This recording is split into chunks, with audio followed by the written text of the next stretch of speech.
Escola Bíblica Dominical, eu gostaria de convidar os irmãos a abrir a palavra de Deus no capítulo 8 de Romanos.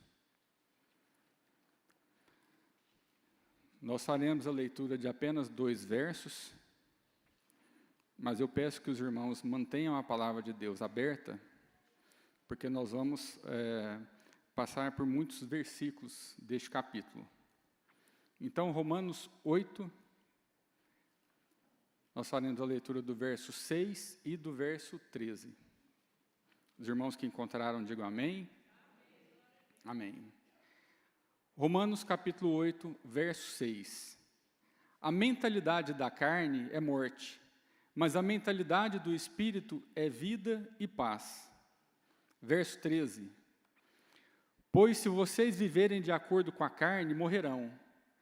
Mas se pelo Espírito fizerem morrer os atos do corpo, viverão. Amém? Gostaria de orar mais uma vez com os irmãos. Pai amado, nós te agradecemos, ó Deus, por essa escola bíblica dominical, aonde nós nos reunimos aqui na tua casa, Pai, para ouvir a tua palavra, para meditarmos juntos na sabedoria da tua palavra, nas verdades que o Senhor tem para nós, ó Pai amado. Eu peço que nesta manhã o Senhor fale aos nossos corações e me use de acordo com a tua vontade soberana. Pai, que o povo de Deus possa estar atento às tuas palavras e que nós possamos, Pai, não apenas ouvi-las, mas praticá-las. Dá-nos esta bênção, Pai. Assim nós oramos, agradecidos em nome de Jesus. Amém. Meus irmãos, essa carta, o estudo da carta de Romanos, ela é algo vital e necessário para a nossa saúde, nosso entendimento e nosso crescimento espiritual. E essa carta, ela é tão atual nos dias de hoje, quanto nos dias em que ela foi escrita, lá para os irmãos de Roma, no primeiro ano depois de Cristo. Bom, a carta aos Romanos, nesta carta, Paulo, ele une os principais temas das Escrituras.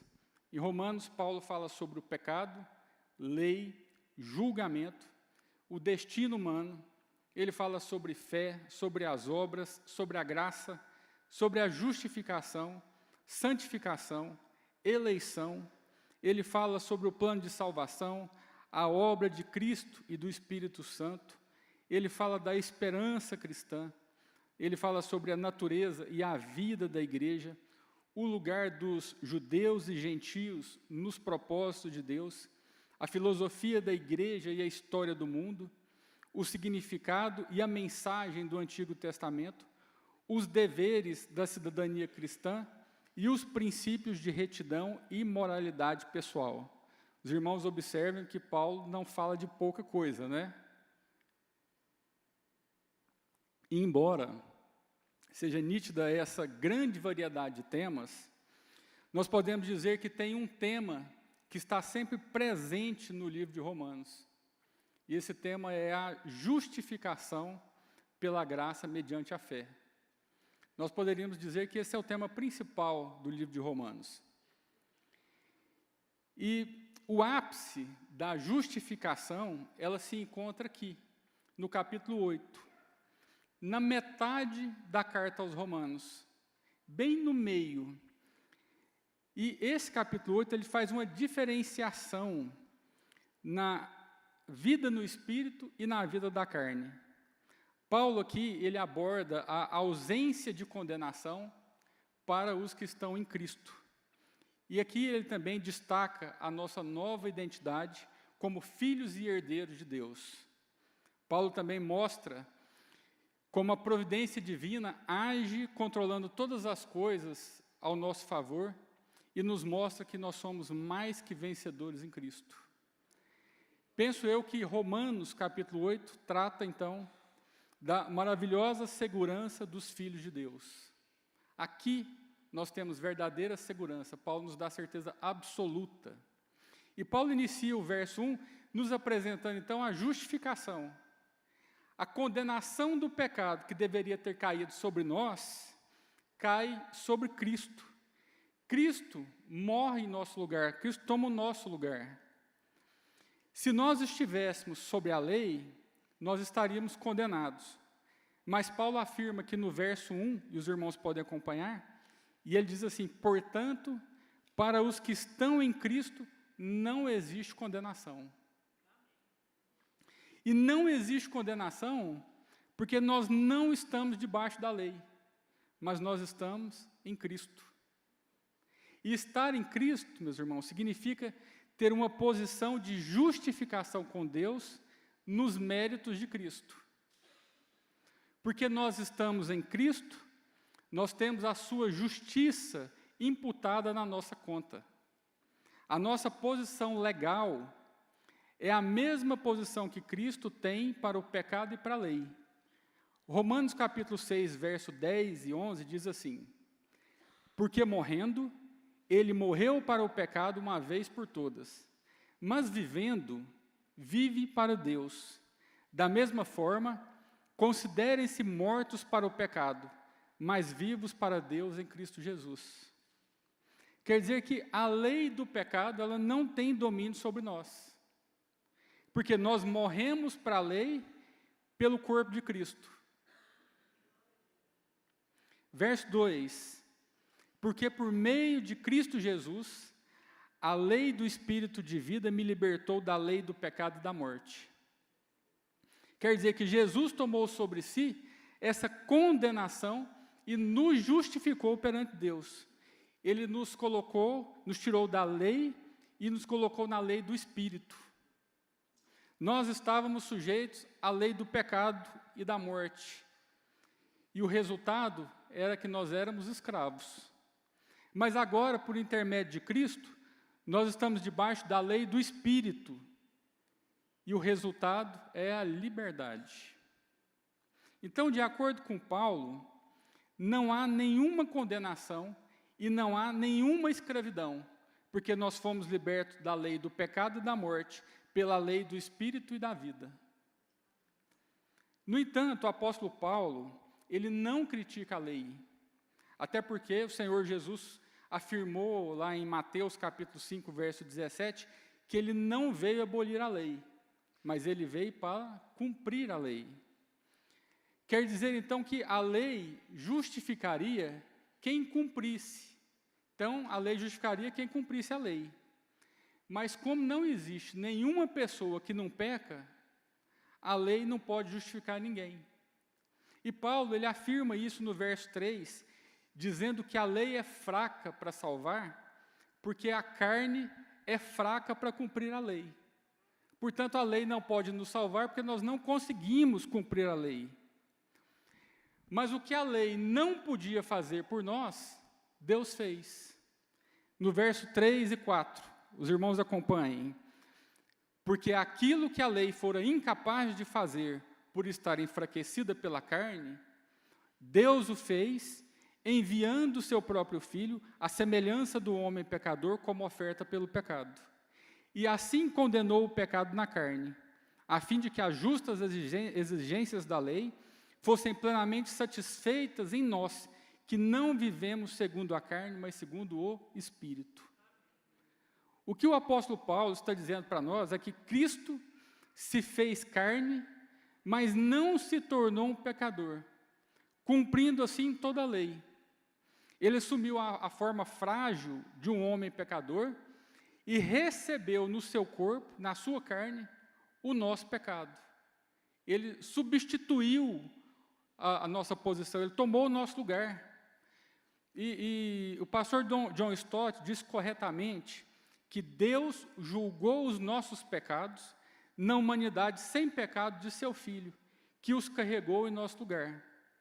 Isaías também diz, lá no capítulo 53, verso 6, que Deus lançou nossos pecados sobre Cristo na cruz. Em 1 Pedro, capítulo 2, verso 24, diz que Ele mesmo levou em seu corpo os nossos pecados sobre o madeiro, a fim de que morrêssemos para o pecado e vivêssemos para a justiça. E em 2 Coríntios, capítulo 5, verso 21, diz que Cristo foi feito pecado por nós. E por isso que Paulo diz que quem está em Cristo não tem condenação. Não existe condenação para quem está em Cristo. Porque condenar quem está em Cristo seria o mesmo que dizer que Cristo não foi o suficiente para justificar o pecador. Então, assim, a lei ela não foi revogada, mas ela foi cumprida. Quando Cristo morreu, nós morremos com Ele. E quando Ele cumpriu a lei, nós cumprimos a lei nele. Então, nós somos perfeitamente justificados. E uma vez libertos da lei do pecado e vivendo segundo o Espírito, a carne não tem mais direito sobre nós. Isso quer dizer que nós não somos mais escravos da carne.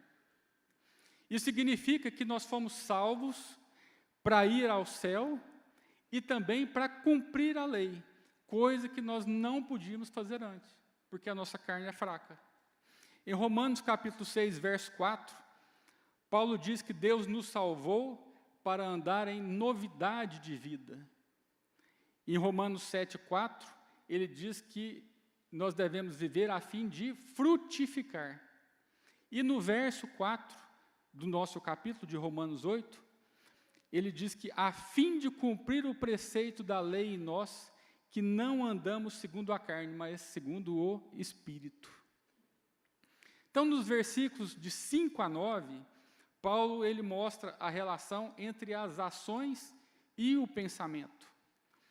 A ação e o pensamento elas têm que andar em uníssono, no mesmo sentido. E ele diz isso no verso 5. Ele fala assim: os que são segundo a carne, põem a sua mente nas coisas da carne. Inversamente, os que são segundo o Espírito, põem a sua mente nas coisas do Espírito. Mais uma vez, Paulo fala que nós devemos andar em obediência a Deus, ou seja, em novidade de vida. Verso 6, porque a mentalidade da carne é morte. Verso 7, a mentalidade da carne é inimiga de Deus. O que o apóstolo Paulo está enfatizando aqui para nós, meus irmãos, é que a mentalidade da carne, ela é inimiga de Deus, porque não se submete à lei de Deus e não obedece ao que Deus deseja. Então, existem duas forças que operam no homem, dois modos de vida conflitantes, a carne e o espírito. Paulo diz aos cristãos romanos, no verso 9, entretanto, vocês não estão sob o domínio da carne, mas do Espírito, se de fato o Espírito de Deus habita em vocês. O que ele está dizendo é que, como crentes, nós temos uma nova identidade e uma nova capacidade de obedecer a Deus. E que o crente que anda e vive no Espírito não está mais sob o domínio da carne. E ele adiciona ainda um elemento para mostrar a importância de negar a carne. Verso 9.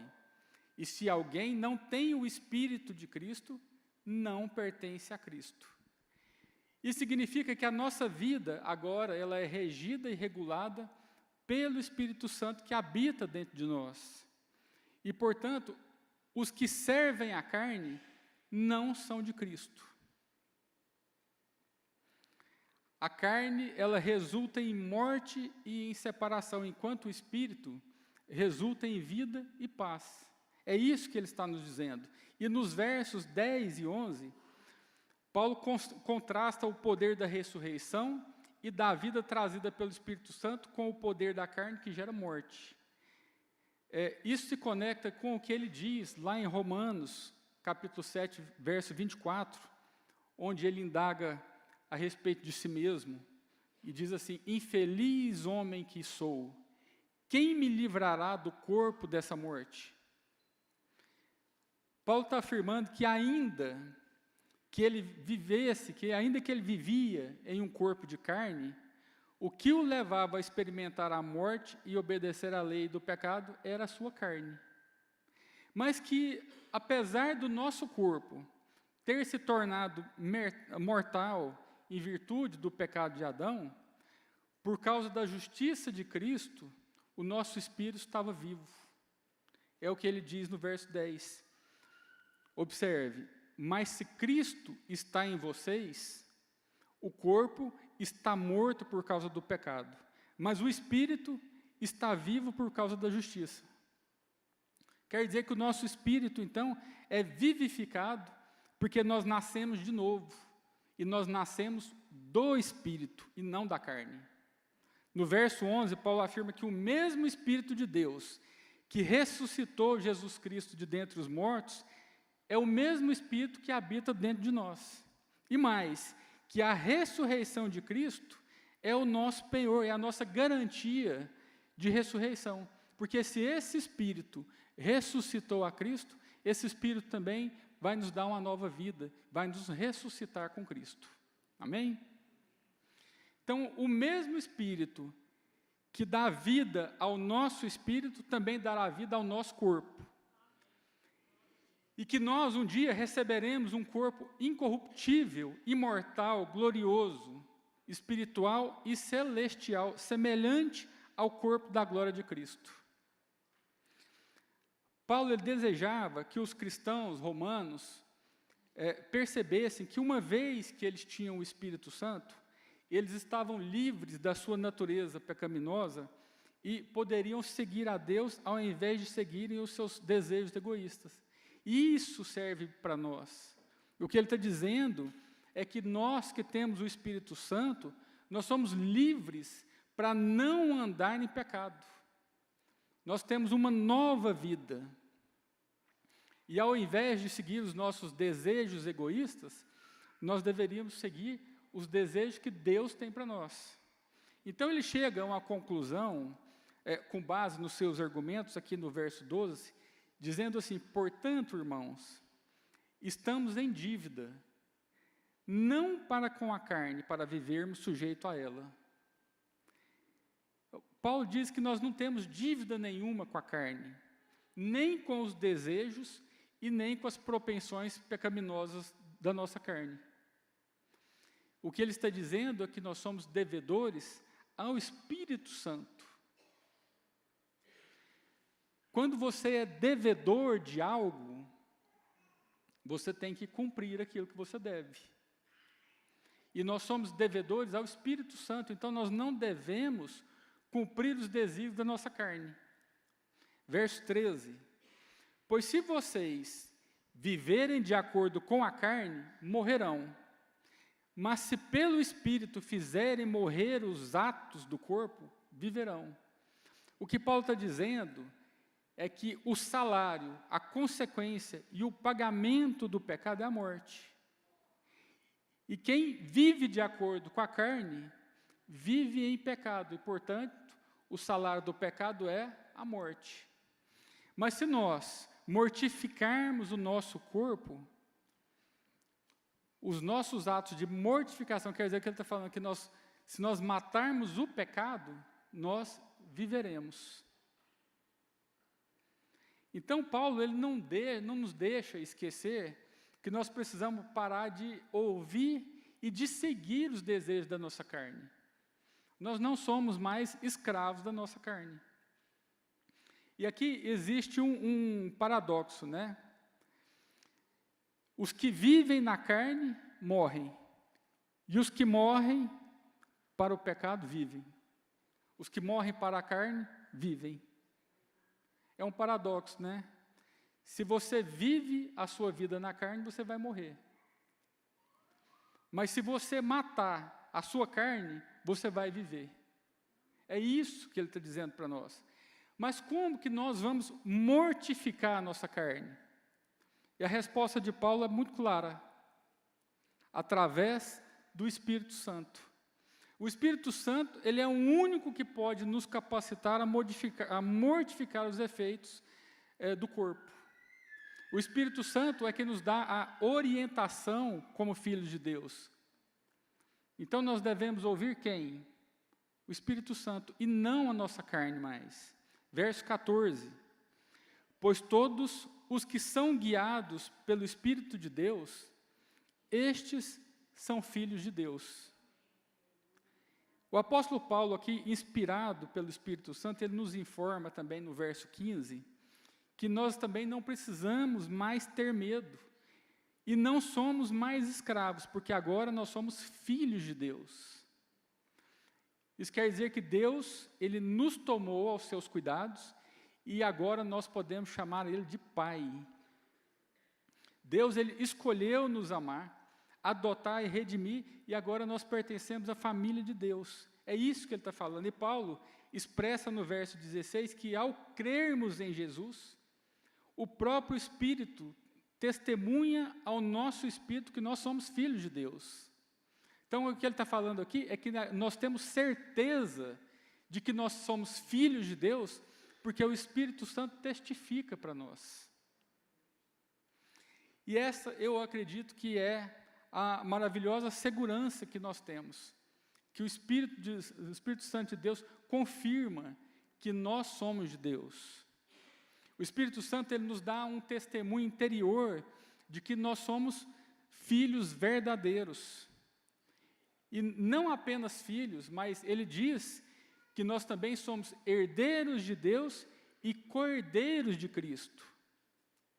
Agora, apesar de nós sermos filhos de Deus, herdeiros de Deus e co-herdeiros de Cristo, Paulo aqui ele não está falando que nós temos uma vida livre de sofrimentos. O que ele quer dizer é que assim como Cristo sofreu, nós, o povo de Deus, também enfrentaremos dificuldades, provações e até perseguições. Mas a notícia boa que ele nos dá é que esse sofrimento não é em vão, e que o sofrimento, ele nos leva a um propósito maior, que é sermos glorificados com Cristo. Então, as nossas lutas, e são lutas temporárias, elas nos preparam para um futuro glorioso. Então, tudo o que acontece nas nossas vidas tem um objetivo futuro. E no verso 18, Paulo ele reafirma essa ideia. Por mais difíceis que sejam os nossos problemas e sofrimentos que nós passamos agora, eles são insignificantes perto da glória maravilhosa que nos espera com Cristo no futuro. Se você olhar o pior cenário da sua vida, se você fechar os olhos nesse momento e imaginar a pior coisa que pode acontecer, Paulo está dizendo que isso é insignificante diante da glória que nos espera. Curiosamente, o apóstolo Paulo ele expande essa ideia, mostrando que nós não somos os únicos a esperar a glória futura. Ele diz no verso 19 que a criação aguarda com grande expectativa a manifestação dos filhos de Deus. Isso ele diz porque a criação ela foi submetida à vaidade, à futilidade, à imperfeição, por causa do pecado humano e não por causa da própria vontade. Verso 20. E diz que ela geme sofrendo as dores de parto, esperando ser liberta da sua própria escravidão e decadência. E é o que o nosso corpo também deseja. Em outras palavras, o que Paulo está dizendo é que a natureza ao nosso redor também sente os efeitos do pecado e anseia pelo dia da restauração completa, quando a glória de Deus for revelada, quando a glória dos filhos de Deus for completamente revelada, quando nós formos chamados, quando nós tivermos o nosso corpo glorificado. Por isso ele continua afirmando que nós, que já temos as primícias do Espírito Santo, ou seja, nós que já temos a garantia de redenção futura, também gememos interiormente, aguardando ansiosamente a nossa adoção plena e a redenção do nosso corpo. A natureza geme, o nosso corpo geme, porque nós aguardamos o dia, aquele dia bendito, aquele dia maravilhoso, em que nós seremos resgatados e transportados para o reino da glória e nós teremos um corpo glorificado. Amém?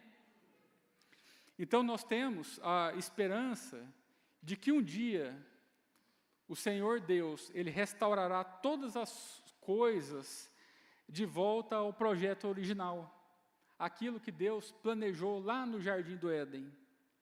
E quando isso acontecer, o mundo, ele será redimido e não haverá mais oposição a Deus. E Paulo, ele explica, a partir do verso 26, que mesmo com toda a esperança que nós desfrutamos, nós somos fracos, e nem sempre nós sabemos como orar corretamente. Quer dizer, o nosso corpo, ele geme, e nós, na nossa fraqueza, às vezes nós não sabemos nem expressar aquilo que nós queremos. E nesses momentos de dificuldade e de confusão, ele diz que o Espírito Santo vem em nosso auxílio, e que ele intercede por nós com gemidos inexprimíveis.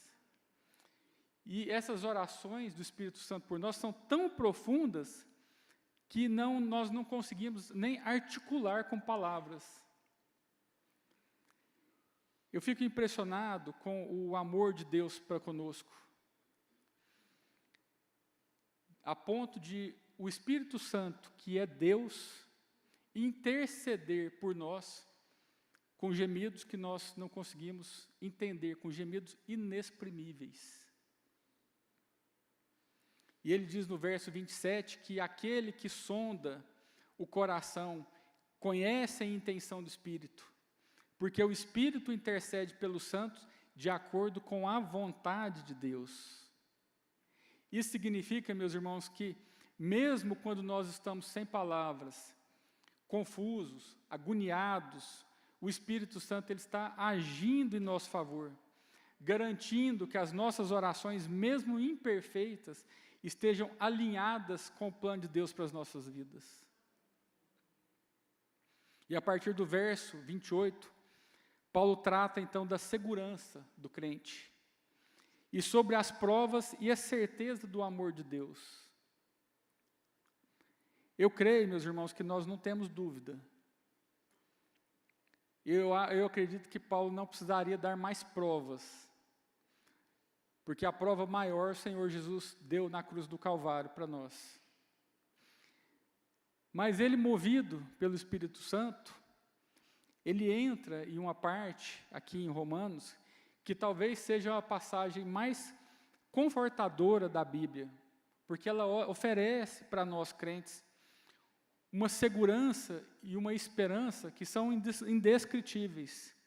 Paulo, ele ao concluir o capítulo sobre a vida no Espírito, ele reafirma a soberania de Deus e a inseparável segurança daqueles que estão em Cristo. Aqueles que estão em Cristo não precisam temer mais nada.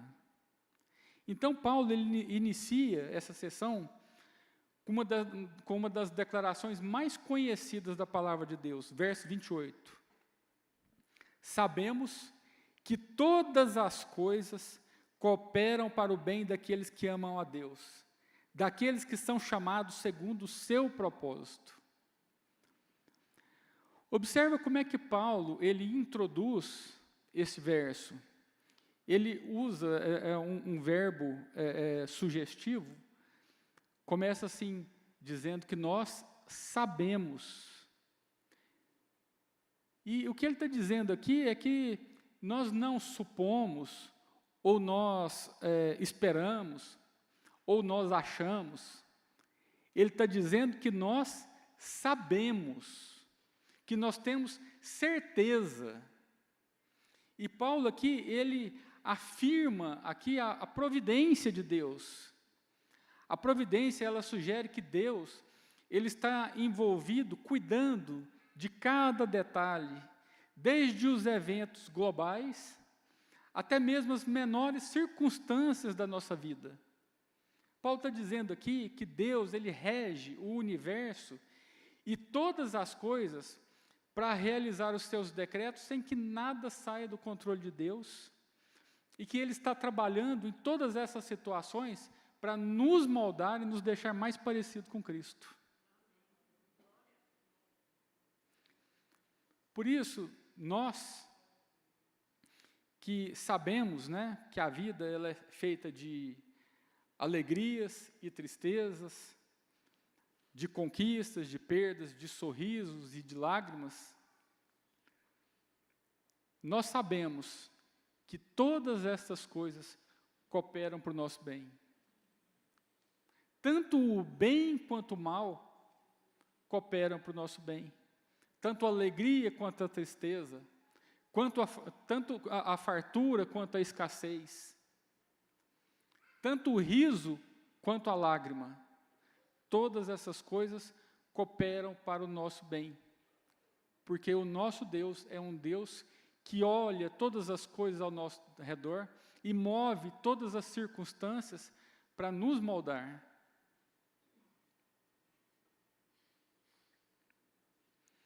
Então, meus irmãos, para nós, para o povo de Deus, não existe sorte, não existe acaso.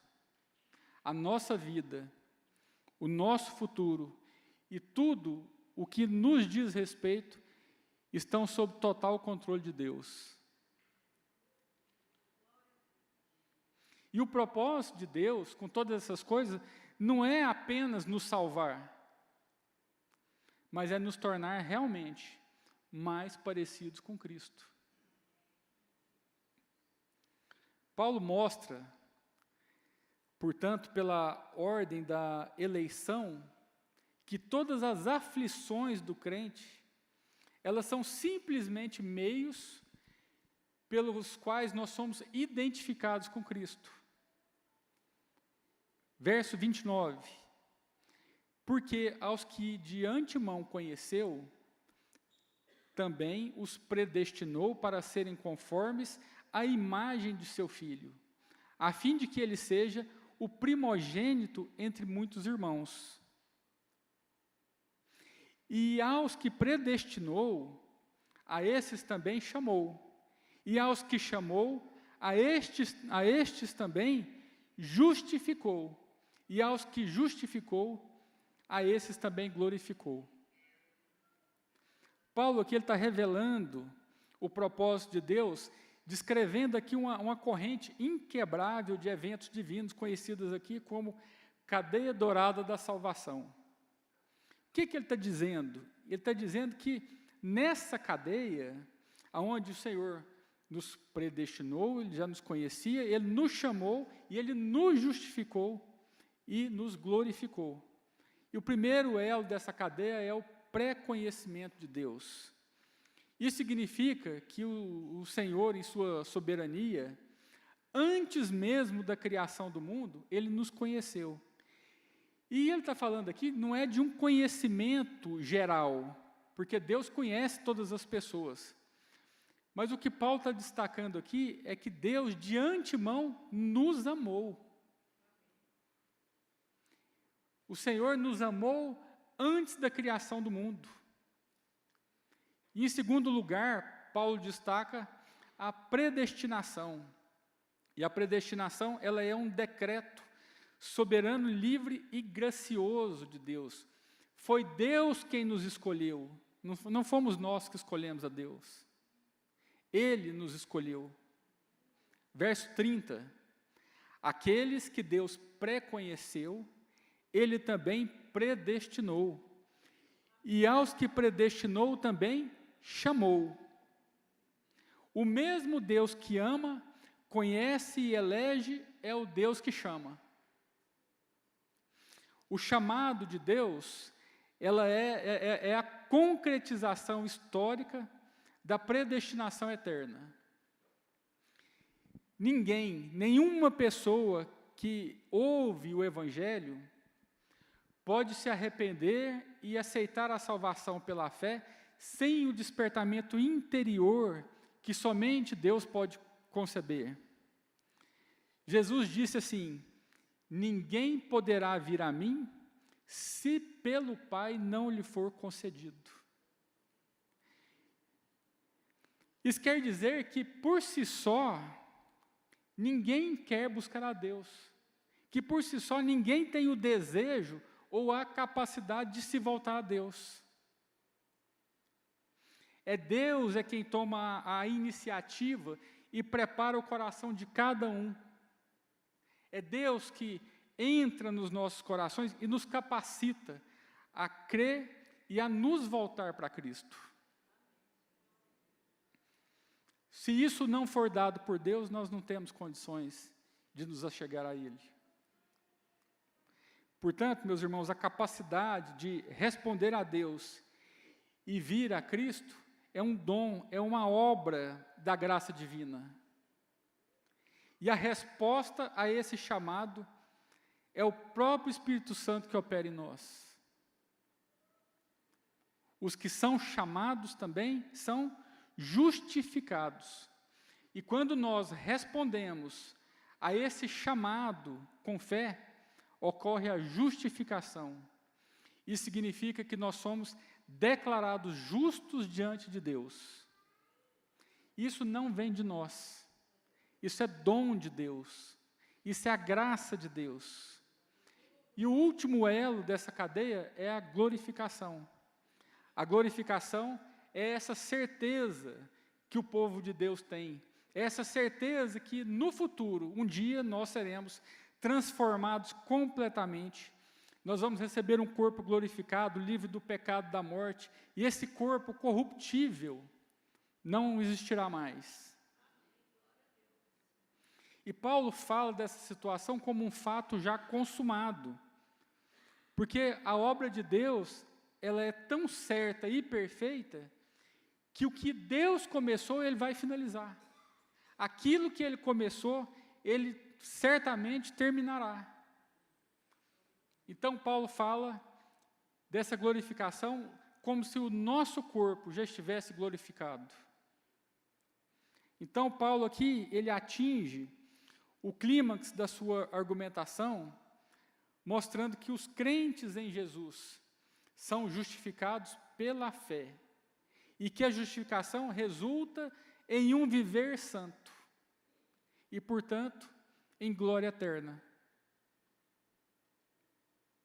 E Paulo, depois de estabelecer essa soberania de Deus, ele passa uma série de perguntas retóricas que enfatizam ainda mais a segurança do crente. Em primeiro lugar, ele diz: que diremos, pois, a estas coisas? Se Deus é por nós, quem será contra nós? Meus irmãos, se o Deus soberano e onipotente está ao nosso lado, quem será contra nós?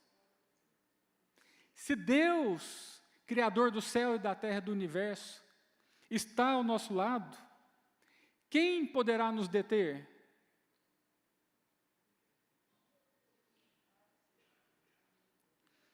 Se nós perguntássemos quem é contra nós, nós poderíamos enumerar uma lista gigante, né? Quem é contra nós? A nossa carne, o mundo, o diabo.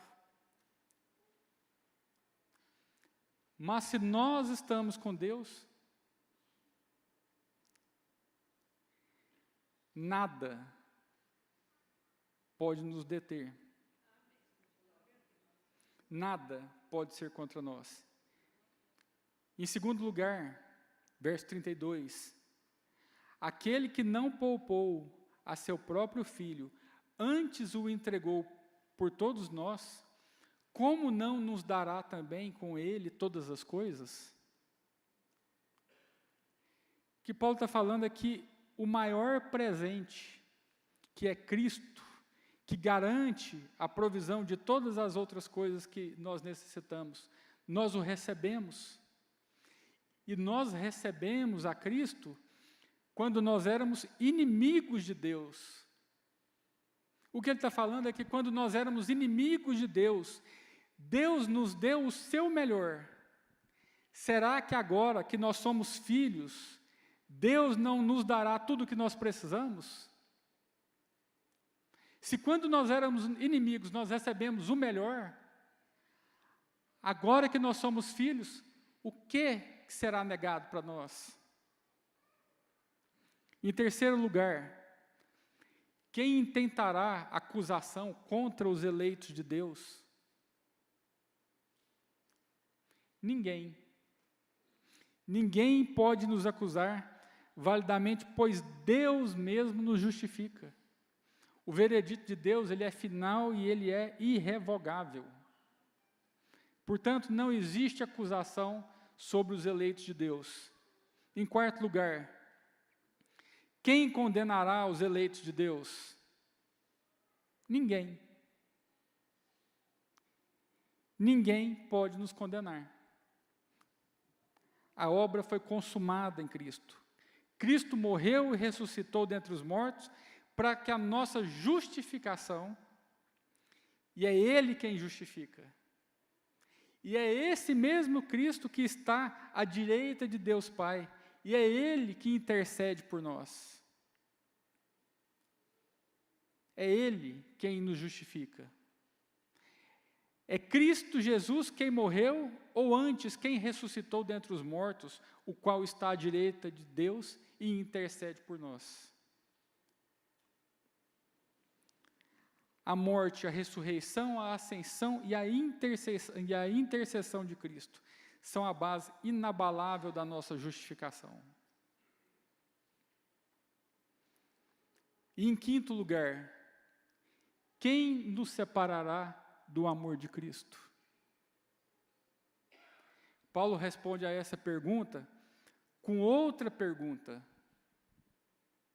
Quem nos separará do amor de Cristo? Será tribulação, ou angústia, ou perseguição, ou fome, ou nudez, ou perigo, ou espada? Meus irmãos, a resposta é nada.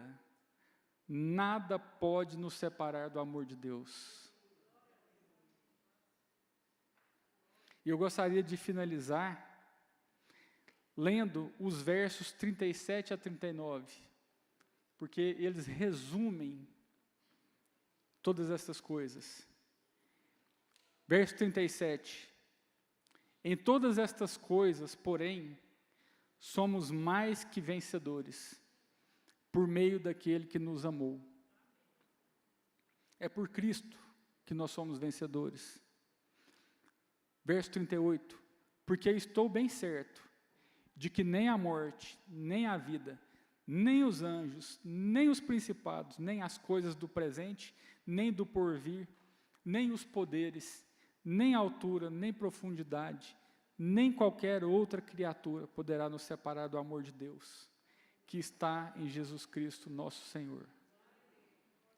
Eu gostaria de fazer 3 breves aplicações sobre isso, depois nós iremos orar, louvar a Deus mais uma vez e estaremos despedidos.